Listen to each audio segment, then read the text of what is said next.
नमस्कार मित्रांनो, ठरलं तर मग या मालिकेच्या आजच्या भागात आता महिप्तने कंटाळून एक मोठा निर्णय घेतला आहे. ते म्हणजे आता साक्षीला मारण्याचं प्लॅनिंग करून आता महिप्त तिला कायमचं सगळा पोलिसांच्या इथे बंदोबस्त करून जेल बाहेर करण्याचं सगळं प्लॅनिंग केलेलं असतं.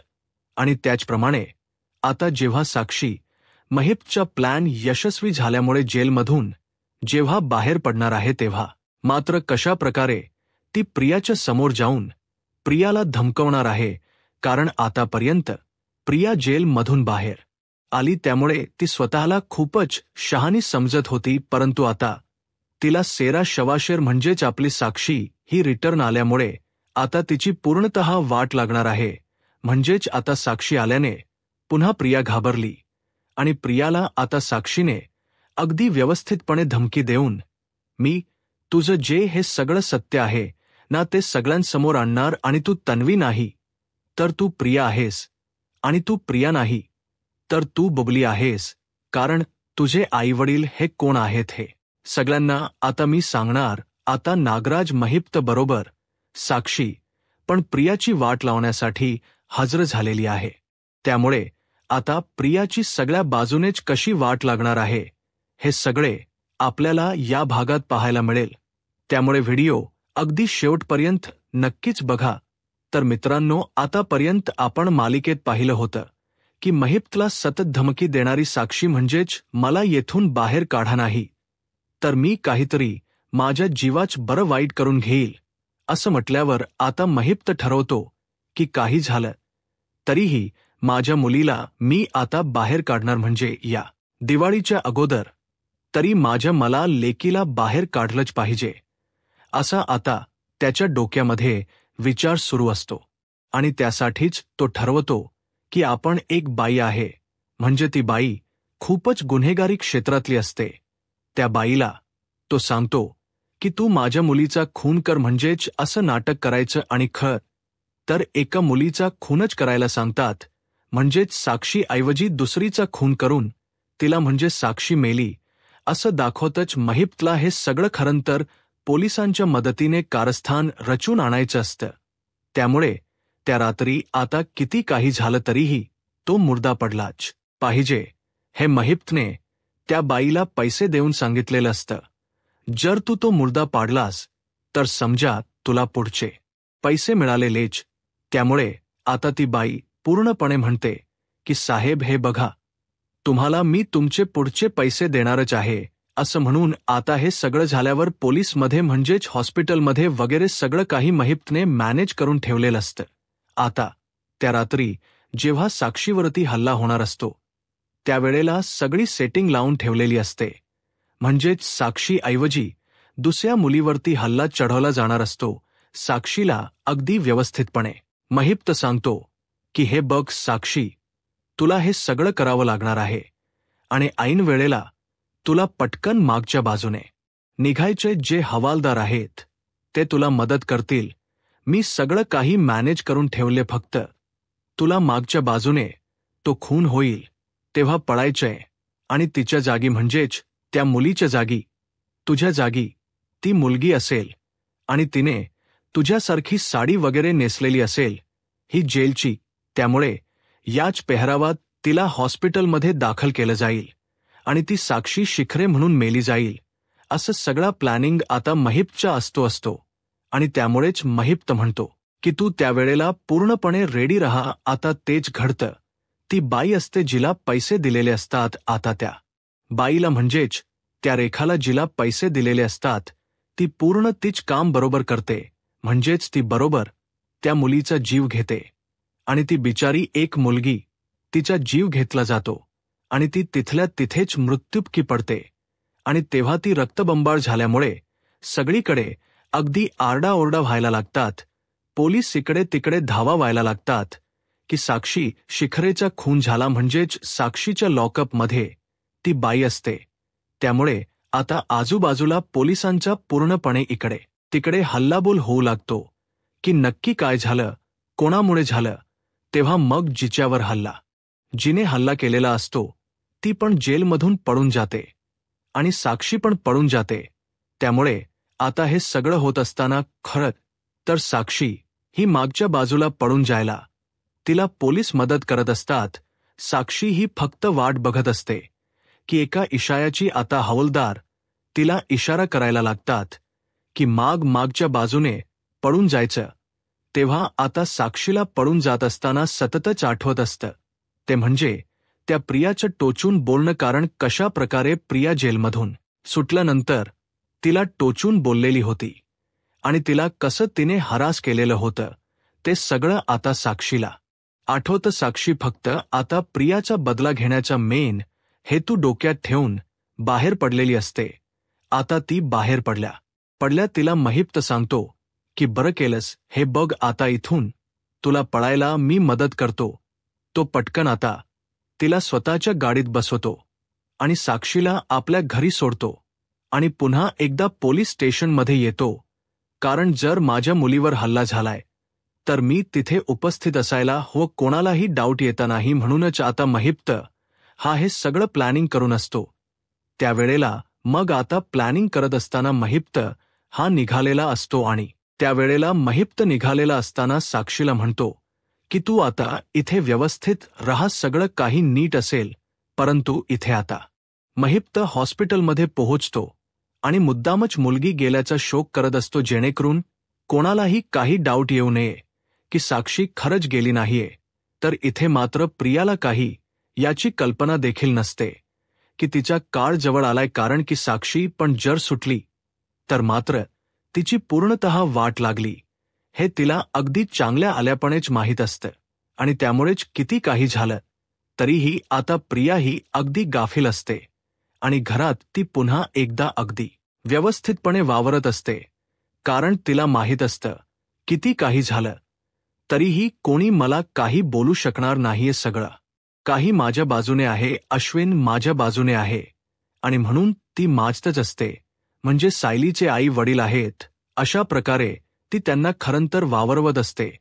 पण खरंतर ते असतात हे तिचेच आई वडील. परंतु हे सगळं होत असताना जेव्हा ज्या महिनाबाईला डाट येतो की ही प्रिया आहे, ही मुलगी ना, म्हणजे मी हिला कुठेतरी ओळखली आहे. म्हणूनच ती आता महिनाबाई ही प्रियाला पोरी इकडे ये, पोरी इकडे असा आवाज देत असते. तेव्हा तर खरंच प्रिया खूप घाबरलेली असते आणि ती विचार करते की जर या बाईने मला ओळखलं तर म्हणजे माझी पूर्णपणे वाट लागली. तेव हा जराशी घाबरलेलीच असते आणि ती घाबरलेली असताना पळत बाजूला जात असते. तेव्हा मग मैनाबाई म्हणते की काय चाललंय काय, म्हणजे तू अशी का चाललेली पोरी, अग मी तुला आवाज देते ना. तेव्हा लगेचच आता ती तिच्या जवळ चिडून जाते आणि म्हणते की तुम्ही पोरी कोणाला बोलते, माझं नाव तन्वी आहे आणि मला माझ्या नावाने हाक मारायचं समजलं. मला काही पोरी वगैरे बोलायचं नाही. मी काय तुझी पोरगी आहे का? तुझी पोरगी ती सायली आहे ना, असं म्हटल्यावर आता सायलीला खूप राग येतो आणि प्रिया अशा प्रकारे वडचर आवाजामध्ये महिनाबाईला बोलून दाखवते, म्हणजेच आपल्या आईला. त्यामुळे सायलीला राग आलेला असतो. सायली म्हणते की हे बघ प्रिया, नीट वागायचं. अगं किती काही झालं ना तरी ते माझे आई वडील आहेत, त्यांच्याशी तू असं चुकीने वागू नकोस. आलं लक्षात तुझ्या? कारण तू कितीही काही केलंस ना तरीही तुझं हे जे काही वागणं आहे ना ते अजिबातच मी सहन करून घेणार नाही. माझ्या आई वडिलांशी नीटच वागायचं. मधुभाऊंशी ती त्या प्रकारे वागायचीच, ते ठीक आहे. ते मधुभाऊ बिचारे समजून घ्यायचे, परंतु हे माझे आई वडील आहेत, समजलं ना. यांना अजिबात काहीच बोलायचं नाही. अगदी सायली तिचा हात मुरगायचाच बाकी राहिलेली असते. कारण अगदी प्रियाने हात बोट वगैरे दाखवून त्यांना इशाऱ्याने सुनावलेलं असतं आणि त्यामुळेच सायलीला राग आलेला असतो. आता प्रिया म्हणते की अच्छा, म्हणजे तुझ्या आई वडिलांना बोललं तर तुला इतका राग आला? तेव्हा मग प्रिया ती म्हणते की हो, येणारच राग. किती काही झालं तरीही ते माझे आईवडील आहेत, लक्षात ठेव. इथून पुढे जर त्यांचे तू इन्सल्ट केलीस ना तर मग बघ मी काय करते तुझं. आणि हो, आता या घरामध्ये तू आश्रित म्हणून आहेस तर तसंच राहायचं. या घरातला ताबा घेण याचा प्रयत्न करायची नाही. इथे तुला ठेवून घेतले ना ते तुझ्यावरचे उपकार म्हणून समजायचे आणि म्हणूनच घरातल्यांशी सगळ्या मोठ्यांशी व्यवस्थितपणे वागायचं, कोणाशीही आगावपणाने वागलीस ना तर बघ मी काय करीन ते, असं ती आता धमकी देते. आणि प्रताप आणि कल्पना त्या वेळेला येतात. प्रताप म्हणतो की काय झालं सायली? तेव्हा आता लगेचच मैनाबाई पण बोलायला लागते, किंवा खरंच माझी मुलगी शोभतेस, तू अगदी बरोबर या मुलीला उत्तर दिलं. तेव्हा मैनाबाई सांगते की अहो तुम्हाला माहिती आहे का, मगाशी ही जी मुलगी आहे ना तिचं नाव आता काय ते नवीन. हाना म्हणाली, तर मला हिचं नाव माहीत नाही म्हणून मी तिला पोरी पोरी अशी हाक मारत होती, परंतु जाऊ देत, आता काय करणार, मला असं माहीत नव्हतं की हिला इतकं लागेल. त्याचं म्हणजे पोरी बोलले तर काय झालं, मला हिच नाव नाही माहीत होती ना, म्हणजे पोरगी म्हणजे हिला असं का वाटलं. तेव्हा लगेचच आता सायली म्हणते की हो ना, इतकी उर्मटपणे वागते ही प्रिया सगळ्यांशी ना की विचारायलाच नको. त्यावेळेला लगेचच आता सायली म्हणते की आतापर्यंत हे हिच वागणं आम्ही सहन केलं, बाकी कोणीही सहन करणार नाही. त्यामुळे प्रिया तू हे तुझं वागणं आहे ना ते फक्त तुझ्याजवळ ठेवायचं. आता कल्पना आणि प्रताप पण खूप चिडलेले असतात. ते म्हणतात की हे बघ तन्वी, तुझं हे वागणं आहे ना ते खूप चुकीचं आहे, कोणाशीही तू असं वागायचं नाही. इथून पुढे जर त्यांचा अपमान केलास तर लक्षात ठेव, या घरातला तुझा शेवटचा दिवस असेल, म्हणूनच कोणालाही, घरातल्या कोणालाही अपमानास्पद बोलायचं नाही. सायलीचे आई वडील असू देत किंवा आणखी कोणी असू देत, या घरातल्यांशी कोणाशीही तू जर अपमानास्पद बोललीस, त्यांना जर तू हर्ट केलंस तर समाज मग काय होईल तुझं ते, असं म्हणून आता कल्पनाने पण तिला चांगलीच तंबी दिलेली असते. आता प्रियाला माहीत असतं की खरं तर हे माझे आई वडील आणि मी यांनाच बोलू शकत नाही. त्यामुळे तिची कोंडीच झालेली असते गपचूपच. तिला सगळं ऐकण्याखेरीज काहीच पडलेलं नसतं. तर आता महिप्तने सगळं काही त्याने ठरवले तसंच मॅनेज केलेलं असतं. म्हणजेच हॉस्पिटलमध्ये जो मृतदेह आलाय तो साक्षी शिकरेच्या नावाने, म्हणजे सगळी साक्षी मेली असं चित्र समोर उभं करण्यात आलेलं असतं. आणि जो इन्स्पेक्टर असतो पाटील, जो महिप्तला मदत करत असतो, त्यानेही सगळ्या इन्व्हेस्टिगेशनमध्ये म्हणजे छेडछाड करून त्याची मुलगीच मेली आहे, म्हणजे साक्षी शिकरेच गेली आहे, हे सगळं असं दाखवलेलं असतं. आता न्यूज चॅनल सगळीकडे साक्षी मेल्याची न्यूज पसरत असते.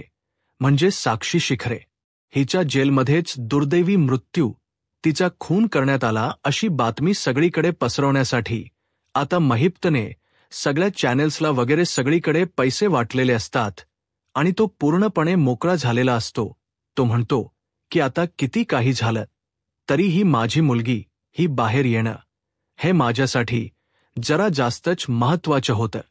त्याच्यासाठी कोणाचा खून करायला लागला तरी बेहतर. आणि पाटीललाही तो म्हणतो की पाटील, हे बघ, तू मला खुश केलं. आता पाटील, तुझ्या घरात दिवाळीच्या सगळ्या गोष्टी येणार बघतो, असं म्हणून तो आता सगळं काही सांगत असतो. खरं तर हे सगळं ऐकल्यावर रविराजलाही धक्का बसलेला असतो. म्हणजे आपली मुलगी म्हणजेच तन्वी ज्या बाई मुलीबरोबर होती त्या मुलीचा खून झाला, हे सगळं काय झालं. आता रविराजलाही खरं तर या सगळ्याचा खूप धक्का बसलेला असतो. कारण महिप्तची मुलगी मारली गेली म्हणजे महिप्त काही शांत बसणार नाही, हे सगळ्यांना आता माहीत पडलेलं असतं. नागराजही ते बघतो आणि त्याच वेळेला नागराज हा लगेचच तडक महिप्तला भेटायला येतो आणि त्याला अभिनंदन करतो की अभिनंदन महिप्त, जगाला शोकात दिसत असशील परंतु मला तर तू फार आनंदात दिसत आहेस, कारण आपली साक्षी परत आलीये. तेव्हा मग महिप्त म्हणतो की हो, साक्षी परत आली. आता त्या प्रियाची काही खैर नाही. ती आतापर्यंत खूप मजा मारत होती ना, खूप ओढत होती ना की ती सुटलीय, माझी लेक नाही सुटलीय. आता माझी लेक सुटेल आणि आपण तिघजणही मिळून तिची वाट लावायची आहे. म्हणजेच प्रियाला व्यवस्थित जगूच द्यायचं नाहीये, असं खरं तर आता त्यांच्या तिघांचंही बोलणं झालेलं असतं. आता मीडियामध्ये वगैरे सर्वत्र साक्षी मेल्याची चर्चा असते. त्यामुळे सगळेजण आता खूप घाबरलेले असतात आणि महिपच्या बाबतीत हे सगळं घडलंय, त्यामुळे खरं तर अर्जुनलाही या सगळ्याचा धक्का बसलेला असतो. सगळी पब्लिक वगैरे सगळे जमतात, मीडियावाले सगळेजण आता महिपच्या घरावर धावून जातात की ते म्हणतात की हे सगळं काय झालंय, म्हणजे यावर तुमचं काय म्हणणं आहे. तेव्हा महिप्त हा कोणाच्याही प्रश्नांना खरंतर उत्तर देत नसतो. त्यानंतर मग आता हे सगळं होत असताना सगळ्यांनाच प्रश्न पडलेला असतो की अचानक महिप्त शिकडे हा काहीच कसा बोलत नाहीये आणि सगळेजण अगदी शांत असतात. परंतु महिप्तला माहीत असतं की त्याची मुलगी घरात आहे. मग कसला शोक आणि कसलं काय, त्यामुळे तो कोणालाही मला काहीच बोलायचं नाहीये असं म्हणून सगळ्यांना पळवून लावतो आणि स्वतः आतमध्ये येतो. तर इथे साक्षीने ठरवलेलं असतं की अण्णा काही करून ना मला त्या प्रियाच्या समोर जायचंय आणि तिच्या समोर जाऊनच मला सगळ्या गोष्टींचा उलगडा करायचा आहे. तेव्हा महिप्त म्हणतो की आता बाळा ती प्रिया राहिली नाही, ती आता बबली झाली. बबली हे ऐकल्यावर साक्षीला धक्का बसतो. साक्षी म्हणते की बबली म्हणजे नेमकं अण्णा काय प्रकार आहे. तेव्हा मग अण्णा तिला सांगते, म्हणजेच महिप्त, की अगं ही बबली आहे, तुला माहिती आहे का हिची हिस्ट्री. ही त्या किल्लेदाराची मुलगी नाही, हे तर आपल्याला माहिती आहे, परंतु तिचे खरे आईबाप आता आपल या समोर आलेत. तेव्हा मग लगेचच साक्षी म्हणते की खरे आईबाप म्हणजे कोण कोण आपल्या समोर आलेत. हे ऐकल्यानंतर आता लगेचच तो म्हणायला लागतो की अगं ते आईबाप आता साहिलीचे, म्हणजे साहिलीचे आईबाप म्हणून तिच्या घरी आहेत. म्हणजेच अर्जुनला ते साहिलीचे आईवडील वाटतात आणि म्हणून ते तिकडे सुभेदारांच्या घरी त्यांना घेऊन गेले. म्हणजेच लोखंडे तिचे आईवडील हे टेलर आहेत आणि अगदी गरीब घरातली मुलगी आहे प्रिया. आणि इतकी उलटे आताना तिला आपण व्यवस्थितच धडा शिकवायचा, किती काही झालं ना तरी या मुलीच्या बाबतीत आता आपण कोणत्याही प्रकारची गय करायची नाही आणि या मुलीला चांगला धडा शिकवल्याशिवाय मी तरी आता गप्प बसणार नाहीये असं सरळ आता प्रिया बोलून दाखव. साक्षी बोलून दाखवते की या प्रियाची आता मी वाट लावणार आहे. तिला तिचा खरं रूप आणि आपला असली चेहरा आता दाखवला पाहिजे. आतापर्यंत तिची मैत्रीण म्हणून होते, तिच्या सोबत आता तिची दुश्मन म्हणून मी वावरणार आहे. त्यावेळेला मग आता साक्षी ही प्रियाला घेऊन, म्हणजेच फोन करून बाहेर बोलावते आणि तिला बाहेर भेटते. तेव्हा मग साक्षी घाबरते की अग तू इथे कशी काय आलीस, आणि तिच्या चेहऱ्याला मास्क असतो.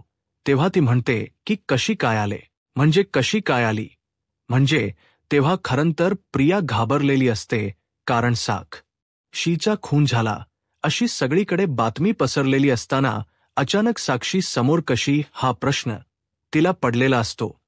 त्यानंतर मग हे सगळं होत असताना साक्षी म्हणायला लागते की तू अजिबातच काळजी करू नकोस, आम्ही बघ आता काय करतो ते, तुझी वाट लागवण्यासाठी मी इथे आली. प्रिया सॉरी, प्रिया नाही बबली. आता बबली हे ऐक आल्यावरती प्रियाला समजत, म्हणजे हिच्या बापाने महिप्तने सगळं काही सत्य हिला सांगून टाकलेलं आहे आणि म्हणूनच तिला टेन्शन येतं. आणि त्यावेळेला आता साक्षी ही प्रियाला बोलते की प्रिया एकच गोष्ट चांगलीच लक्षात ठेव, आता तुझी वाट लागणार. तू मला जेलमध्ये येऊन काय म्हणाली होतीस की मी आयुष्यभर आता इथे जेलमध्ये सडणार, आठवते तुला ती वाक्य मी चांगलीच लक्षात ठेवली. तू विसरली असशील, तरीही मी विसरलेली नाहीये, चांगलंच माझं सगळं काही लक्षात आहे.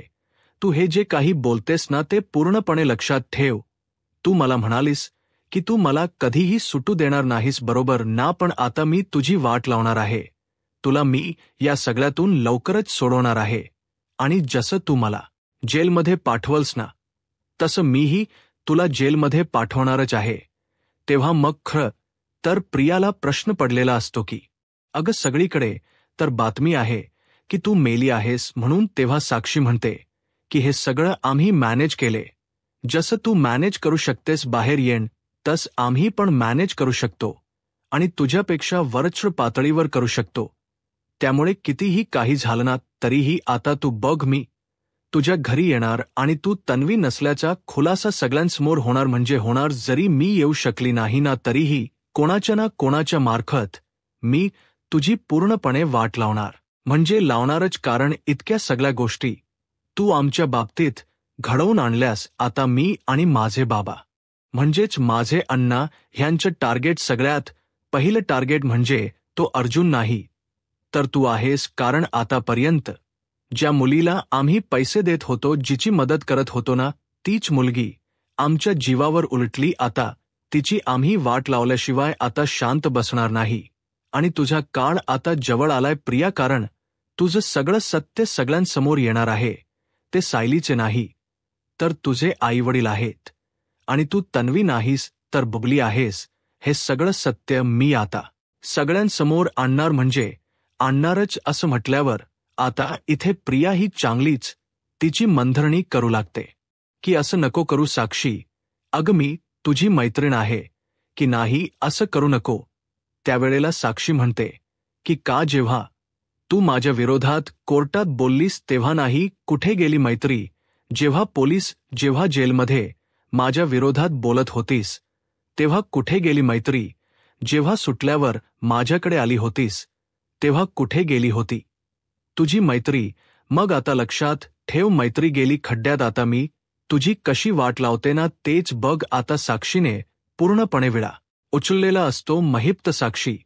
त्याचप्रमाणे नागराज, तिघ जण मिळून आता कशा प्रकारे रियाची वाट लावणार आहेत, आणि आता प्रिया तिघांना पुरून उरणार आहे.